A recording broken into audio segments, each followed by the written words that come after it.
ఎవరన్నా ఎమ్మెల్యేకి ఏమన్నా చేతిలో హక్కులు ఉన్నాయా? ఏం లేవు. Jagan direct volunteer.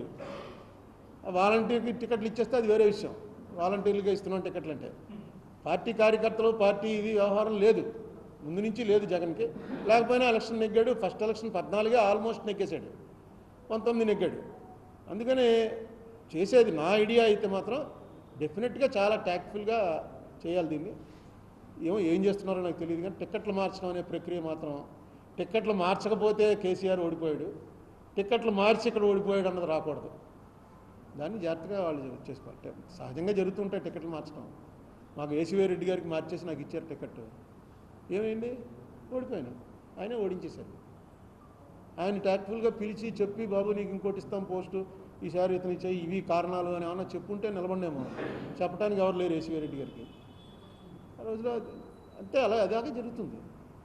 దీన్ని పెద్ద మీకు అందరికీ తెలియంది కాదు, నేనంటే ఎగ్జాంపుల్స్ కూడా చెప్పాను.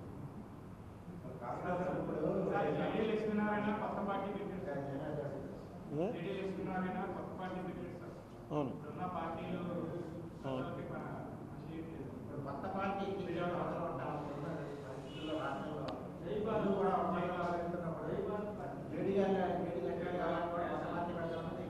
అంటే ఇప్పుడు జేడీ లక్ష్మీనారాయణ కొత్త రాజకీయం ఇంట్రెస్ట్ ఉంది కాబట్టి రిజైన్ చేసి వచ్చాడు. ఆయన కొత్త పార్టీ పెట్టకపోతే ఏదో పార్టీలో చేరాలి.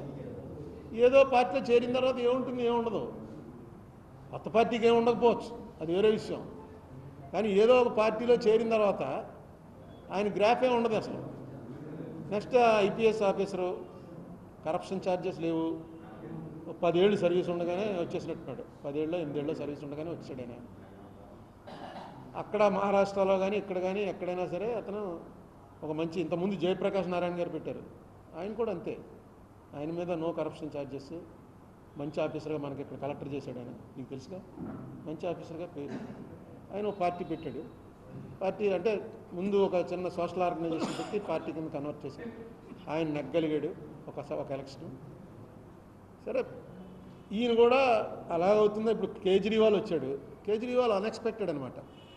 కేజ్రీవాల్ది అసలు, ఎందుకంటే మేము అప్పుడు ఎంపీలో మేము ఉండగానే ఢిల్లీలో డైరెక్ట్గా నామినేషన్ వెళ్ళి సిట్టింగ్ సీఎం మీద వేశాడు. శీలా దీక్షిత్ మీద ఎక్కాడు. తన ఎమ్మెల్యే, ముఖ్యమంత్రికి కాదు. ఎవరో మేము ఎక్స్పెక్ట్ చేయాలా, ఇది ఏదో గొడవ బాగానే ఉంది, బాగానే చేస్తున్నాడు అంటే. అక్కడ ఎడ్యుకేటెడ్ ఎక్కువ ఉంటారు కాబట్టి ఎక్కువ మంది పబ్లిక్ సర్వెంట్స్, ఎక్కువ మంది ప్రైవేట్ వీటిలో పనిచేసే వాళ్ళు, ఈ ఓటుకి డబ్బులు ఇవ్వడం అవి ఢిల్లీలో ఉండవు. అందుకని అదొక వేవ్ కింద వచ్చింది. సో జేడీ లక్ష్మీనారాయణ గారికి పూర్తిగా పార్టీ పెట్టే హక్కు ఉంది, దాన్ని ఎవడో క్వశ్చన్ చేయలేడు. సెకండ్, ఆ పార్టీ ఎలా ఉంటుంది అన్నది ఆయన ఏం చేస్తాడో చూడాలి. నేను సీట్లు ఏమి వస్తాయని అనుకోవట్లేదు, ఎంత % ఓట్లు వస్తాయి.